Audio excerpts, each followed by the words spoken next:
Welcome back. It's been a while. I didn't make a video all of February. That is my mistake. But I saw 18 films this month, and I'm just gonna go through like rapid fire and just talk about it. The only movie I'm not gonna talk about is Dracula because I realized the director is a total creep, and I'm just not gonna talk about it. But yeah. So the first movie I saw this month was Worst Person in the World. This is a movie that I saw so many numerous times on Twitter, and like people always talking about it, like, "Oh, this is movie so good, it's so great, it understands us." And what kind of warmed me up for the movie was these two white women are sitting next to me, and they obviously like really loved the film and saw it in its first theatrical run. And they were just like, Joachim Trier just gets me, understands me. And I was like, okay, this movie really touched these two white women right here. And then when the movie started and as it's going along, I'm just like, oh, I get why white people love this movie. It is really good. It's really well made. Some really good shots. You can hear his love for music in the movie. You can see the cinematography they put into this film. And Renata Rensby, she's a phenomenal actress. But it's just like this, late 20s, mid 20s movie. It's like that perfect movie, if you've been to college, you change your major a bunch of times, you're just trying to figure out your life. And yeah, it really works. It does work in that sense, and I think it really does. But yeah, it was pretty good. I did enjoy myself. But I definitely think Sentimental Value is a better movie. I think that's a better movie, touches on something a little bigger. This movie is just like a good entryway into who he is as a filmmaker. Then I saw Honey Bunch at IFC. This movie, wow.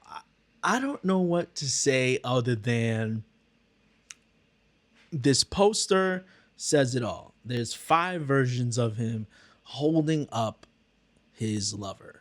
And the whole time in the movie, you're just like, he should have never done this. He should have never done this. And he does do it. He brings her back to life. And you do it numerous times. And it was an interesting conversation because the future film is female.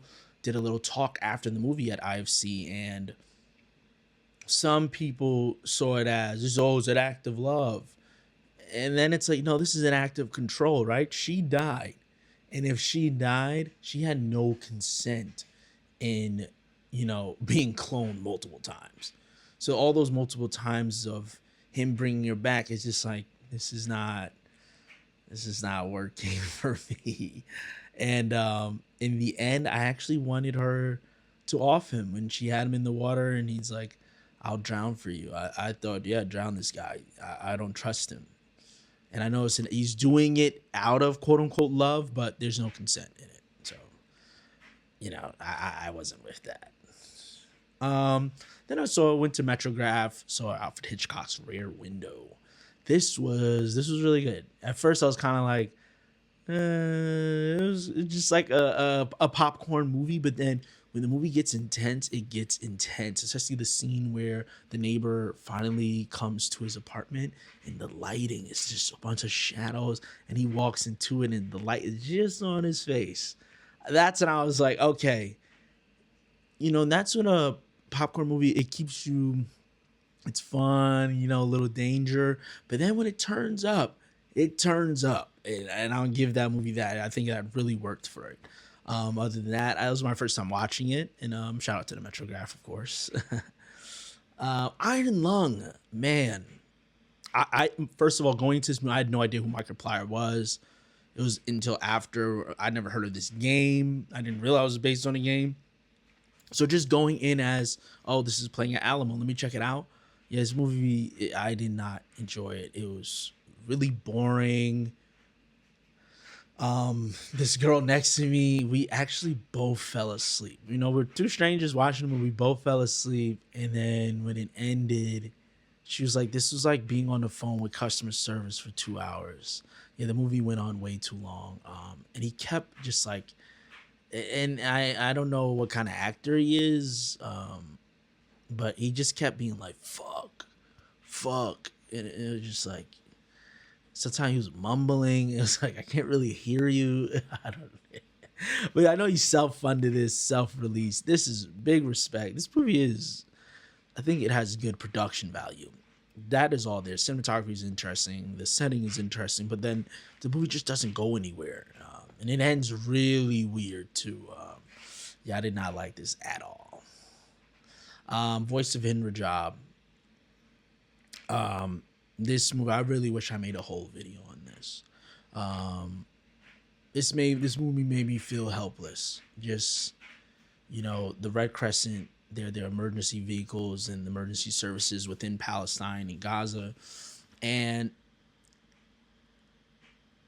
you just are on the phone with someone, and like, this is a common thing for them to, someone calls and like, hey, I need help, and you hear gunfire, explosions, bombs just go off, done by the Israeli army. Understand that it's not just like, oh, what is it? And it's not a war. This is a genocide. One side is backed by United States. You can't say I'm in a war and you're backed by United States. That's not a war. This is an onslaught. You are just trying to murder everyone. But you would hear those audios of people on the phone, and you just hear them be gunned down, hear them be exploded. You hear all of these things, and it just, and then what's crazy, and I love how the movie showed that process that has to be done by the Red Crescent. They have to reach out to like this intermediary, the Red Cross, and being like, hey, tell Israel, do we have a path to help someone? Then Israel has to approve that, and then they come back to you, and then it's just like this circle jerk of all these things happening, and you 9 times out of 10, like, you don't even probably get to the person who can help them. Sometimes you'll be like, it's 8 minutes away, and one time the workers even like, it's 30-40 minute walk, I'm just gonna walk over there, like, F it. And it's just like everyone in this really extremely high stress and inhumane situation, right? This is like inhumane. And yeah, you feel helpless. You feel helpless. And I really, really think that was a great choice by the director to have the real voice recording, have some real archival footage of them trying to save Hind, Rajab. That was hands down great decision. And I did take a photo because I went to a Q&A after the movie, and the director was there. She was talking about her other films and talking about like it's systems of violence. It's never just like, and it's not like I'm angry at one individual Israeli person. No, I'm angry at their government and what they're doing and what they enact, what they, at this point, and I know they're like the cycle of violence. No, one side this is ethnic cleansing. You are trying to delete a whole type of ethnicity, right? So, and I love how she's like, we're here, and Western media just tries to be like, oh, it's just collateral damage, and like a person died, a young girl and her family died. It's not collateral damage, right? They're a person. Yeah, I thought that was really, have that clarity. That was really good. The moment, honestly, the more, Charlie XCX makes me, and I'm realizing like how long she's kind of been in the quote unquote spotlight. I was like, yeah, she's been out for like over 10 years. That's a long time. And then having this big hit album like Brat, to have this film kind of cap off kind of the ending of Brat, I thought was really genius. And the movie really touches on how do you keep an artist's vision and sell out at the same time. And she kind of gives an argument for, if you want an album to die, just do some like really sappy, badly marketed or badly produced, like just really, I don't know how to explain it, but just do that and you can get an album run to an end. And I was really impressed of how she views herself as an artist and how she's navigating through all of this. I think she knows like, hey, being an artist has a shelf life. And also your moment is a moment, and that's explained perfect word, because a moment is just one single thing. It's not something that's infinite, right? A moment is one single thing, and I think Charlie S.G.S. understands that, and that's why this film was very interesting. And now to know she's going on hiatus, especially after the Wuthering Heights album, and now you see her. I've seen her in a couple of films coming up. I'm like, okay, that's how you take the break. You do want to, when like Jay-Z's like, oh, I'm retiring, or J. Cole's, I'm retiring, because it was just like a nice send off. But no, she did it really smartly. Of like, you don't have to explicitly say I'm retiring. No, you just kind of smartly take what you're doing and smooth it over into the next transition. It's kind of like what Kendrick did with the Black Panther album. That's a nice little breathing point. It's because it's not connected to you. It's connected to this movie. And sorry that Wuthering Heights sucks, but I thought it still was an interesting choice to do it. Do what she did. Interesting movie. Was very much impressed, and I'm definitely a fan now. I'm definitely interested in everything she does in her career, because I think now how she moves, it is very strategic, and it is smart. Okay, The Strangers Chapter 3. Lucky there was an older woman in the movie theater who like made the viewing experience a little good, because every time someone got stabbed or shit, she's like, oh shit. That made it like, okay, you're saving the movie for me. But other than that, this movie is probably the worst movie I've ever seen. Um, it's poorly acted, it's poorly written. Everything is just like, this is dumb. And then like the reasons for everything, like there's really no tug and pull between the hero and villains. Like, it's way too easy for the villains. They make it way too easy. Everything's just out in the open, and I was always just like, there's no way this got made, and this is the cap off of a trilogy. Yeah, this should have never come out. This is I don't know how much this movie cost to make, but it was truly a waste of money and a waste of time. I'm really, I know Psycho Killer got a 0%. No. This deserves a 0%. This is a 0% movie where it's like, I don't know what they were doing. This is bad. Just get rid of it. Okay, Wuthering Heights. Emerald Fennel. I did go in, after, Saltburn.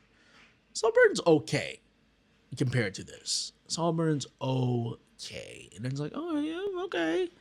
Maybe she's a little freaky, and I thought she was a little more unhinged. I thought this would be a little more chaotic, and you would really, like, I thought the movie would have a pulse. This movie is dead. It's just, like, boring, and when it tries to be sexy, it's like, that's not sexy. And also, I'm not trying to be weird, but like, no one gets naked. You know what I mean? There's no nakedness. There's no eroticism. I don't feel any of that in this film. And I haven't read the book in so long, but so I'm not coming from the literary point of view, even though I know this movie butchered it. But this movie was just it was boring. I was truly bored. And I really think Margot Robbie and Jacob Elordi, they didn't work at all. I don't care. They were totally miscast. And also the writing was boring. So yeah, I made a joke on TikTok. Oh, they're Australian. That's the problem. But I think maybe that really is the problem. You have two Australians, trying to act like they're from the UK. Yeah, that ain't gonna work. That ain't gonna work, man. Yeah, this movie it didn't work at all.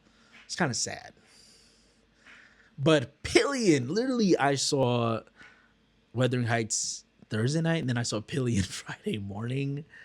Now, this is how you do, eroticism. That chaotic. Like, the movie felt like it wanted to touch fire. If you're going to make a movie about a couple and we're focusing on their sex lives, you're going to do it that way, like, you got to touch fire. You got to burn us. And this movie does not hesitate.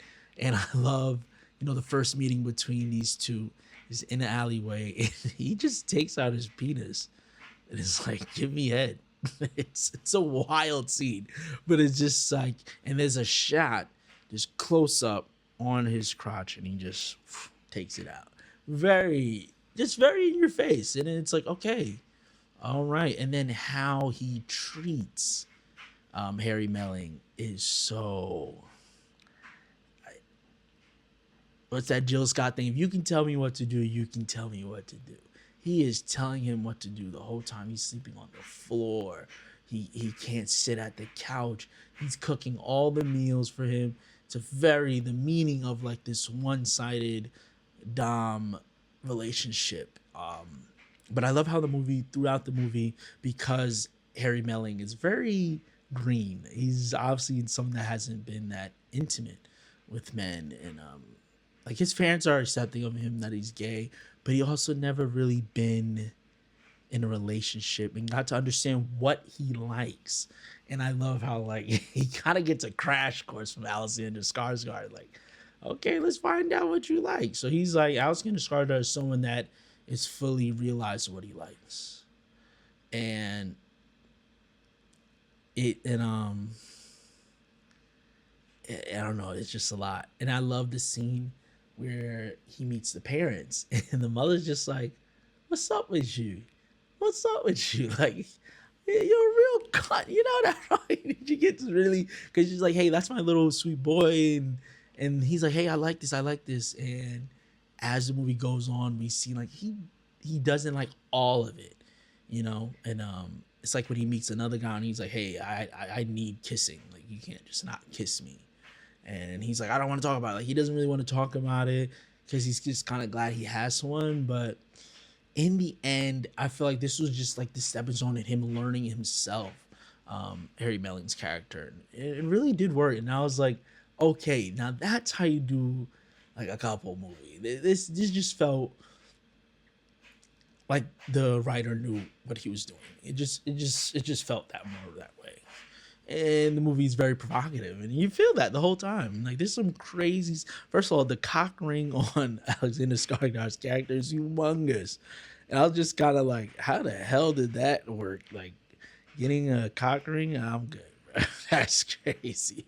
But the movie, it puts you in that world, and by the end, you're like, I totally get it. And that's why when his character's like, hey, I do need cuddling, I want a day off, and I love that. Like, he understands what he likes, and Alexander Skarsgård gave him it 100%, and he realized, I don't like that 100%. And then it's a good see. It was a good movie to see that. I really did like that. Oh man, My Father's Shadow. Like, okay, first of all, this movie, you're seeing these beautiful shots of Nigeria. Like, you see ants, the nature, like wind blowing, bird, like they're just showing you, and it's shot on I think 35 millimeter. And I couldn't even pay attention really in the beginning because I was just so like I almost started crying. I almost started crying because I was just like, I watch bullshit. Like, when you think of Strangers Part 3, whatever that thing was, that's bullshit. And then you watch this, seeing, a Nigerian artist make a movie in Nigeria about Nigerians. That's something in film that we just don't see. That's something in film that is not pushed to the forefront. But this is a filmmaker who has a story to tell, who has a point of view, who has a reverence for his place he calls home, for a place that, he lost his father really young. And this movie is just, it's and it has sincerity.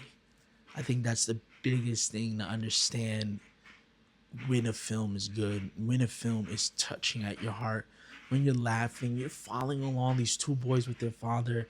The movie is just so sincere. And also tells you how talented these two brothers are in writing this movie, of putting in the backdrop of this 1993 election in Nigeria. yeah, this movie is just, and I have a poster. We got two posters. I put one poster in my living room. Got a poster on my refrigerator. This is definitely, and it's the first 5-star movie I've watched this year. And this deserves it all the way. Deeply moving, and especially the scene that kind of got me when the two boys, they're crying and they're walking in their father's funeral. Made me think of my mother's funeral, and I was 24 when my mother passed away, but in this movie, these boys are like, I think 9 and like 11, and I can't imagine how that feels. But also there was a Q&A after with Akinola Davis Jr., and you can just tell this is someone that cares about film and understands what film can do for you and do to a place. Like, as he was like shooting Nigeria on film, that meant everything to me. And you feel that in the movie. You feel the love they have for their father, for Nigeria. You feel that in this film, and it's good to see that. So art for the win. This movie is just truly beautiful. Crime 101. I'll say this cast is good. The cast is good. Chris Hemsworth, even though every time he's like walking, I'm just like Thor. Thor is written on his forehead. But the cast is good. But I don't like Halle Berry's, how she's written. It's just like, she's a woman who's wronged. And it's just like, okay, I guess we're doing that.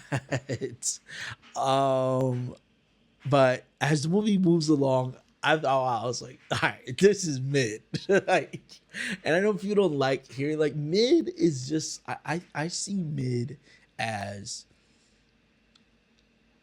you're doing the technical bits correct, right? Like, everything technically is like, yeah, it's fine. I'm following along the story. The story's written in a way, but it's just like, yeah, it's just enough to make it like, yeah, it's mid. It's just truly mid. And the title's terrible. I don't know. When the movie ends, you're like, Crime 101. They were grasping at straws of what to name this movie, because that's a really bad title. I don't care what anyone says. The title of that is bad. I don't respect that. I'm just like, that's a bad title. But yeah, the movie's mid. It's just mid. It's okay. It's truly okay. And I was like, yeah, it's okay. That's it. That's how I walked away. And I was just like, Chris Hemsworth's Thor, and the movie's okay. That's it. That's all I gotta say. If Bill She Could Talk. Okay.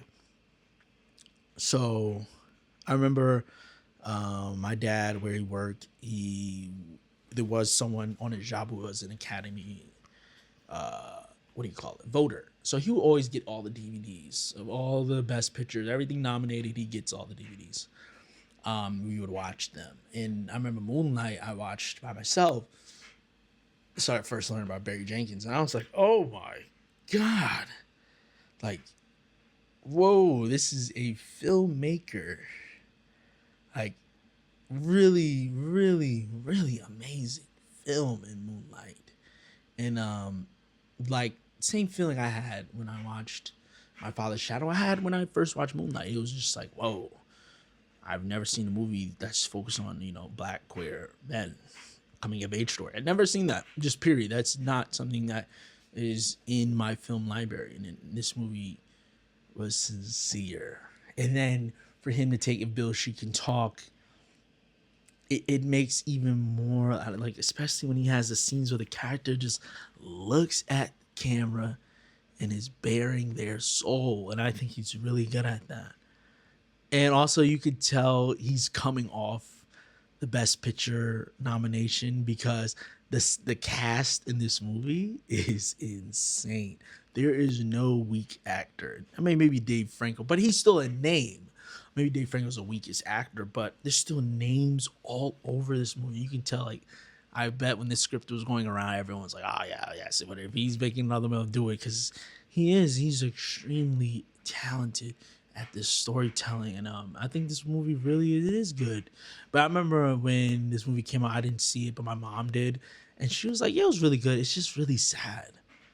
And I felt that the whole time. This movie, I'm like, this is really good. It's really, I don't know if it's into, but it was just really sad.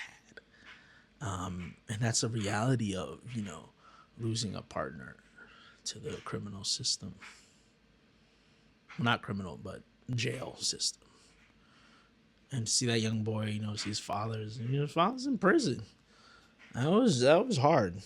And I think 13th came out around this time, so this movie kind of puts like real footage of people in prison, and I think it matches that well. And it's like what's stolen from them. But yeah, I remember like, oh yeah, my mother did see this, and I remember she was like, this is really sad. And it was pretty sad, but it was very well made, and that's why Barry Jenkins. And also, I was thinking the whole time in the movie, like, man, you really made a Mufasa prequel movie. Hollywood is hilarious. They make you make a Mufasa prequel movie. Whatever. Okay, Psycho Killer. I didn't like it. I didn't like it, and then kind of the twist of the movie as the movie's going on, it's like, wait, what? That's I don't know. It was just kind of like the twist was kind of a cop out. Like, what? This guy, he's making a statement with Three Islands Island and a nuclear power plant. Then it's like, oh wait, actually the government was holding him. What? Just the whole, it's just like, this is not working. But I'll say this, that's why I'm like, this doesn't deserve a 0 though. It's not that bad. It's just like, it's not working. But while like Strangers is part 3, whatever, that's bad. That is terrible. This was like, it's not working, but it's not terrible bad. A stain on film history, as the other one feels. But this one's just like, I don't know. It's just not working. Also, another bad title. And the movie was really obvious. Yeah. I don't know. I didn't like it.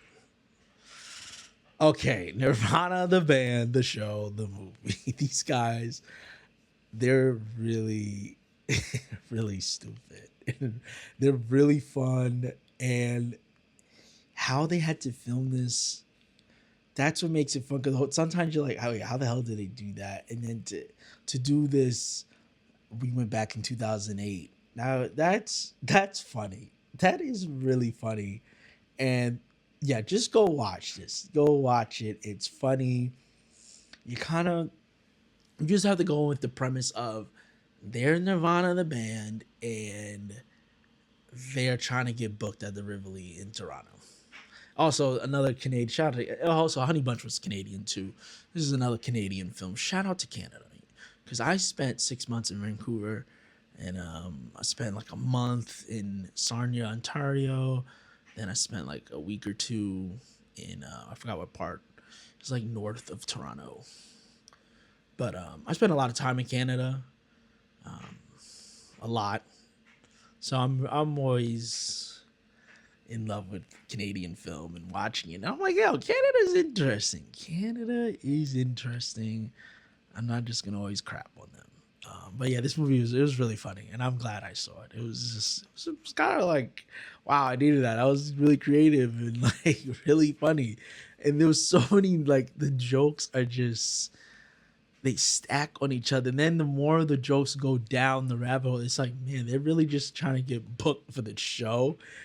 But it's like, their name's Nirvana the band. It's like, so of course you're not gonna get booked with that name. And it becomes this cyclical thing that they go through. That's like the time travel word, and then I don't. It just the one hijink I think is hilarious when he had the gun and he's like, oh, this is a joke, and he shoots. He's like, it works. It's really funny. I really enjoy this movie. Okay, How to Make a Killing. Okay, Glenn Powell.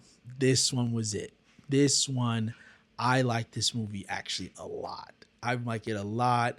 I thought it was funny. I thought it was really funny. Not because like Glenn Powell's being funny, because it's just like a funny situation. I love how in this family, they're all, of course, in a billionaire family, they have enough money to spread their tentacles to every like kind of field. They're in religion and Christianity, being like, I believe in God. And it's just like fake. They're in the art scene, fake. their finance guys fake. Um, he's like totally underqualified, but it's like, hey, we'll get you a job, and it's just like it's so. I love how the movie's showing like they're so full of crap. If you have billions of dollars from $1 billion empire, you are full of crap. And the only complaint where I think the movie could have done better is showing that tug and pull between Margaret Qualley and Glenn Powell's character. I feel like that wasn't there enough, so that when she makes that turn into like, okay, she's really pressing the screw into him, it's kind of too quick. And she's just, I don't know. Yeah, I think what my fiance said, she like her costuming, it wasn't working. She's supposed to be like, she needs the conflict.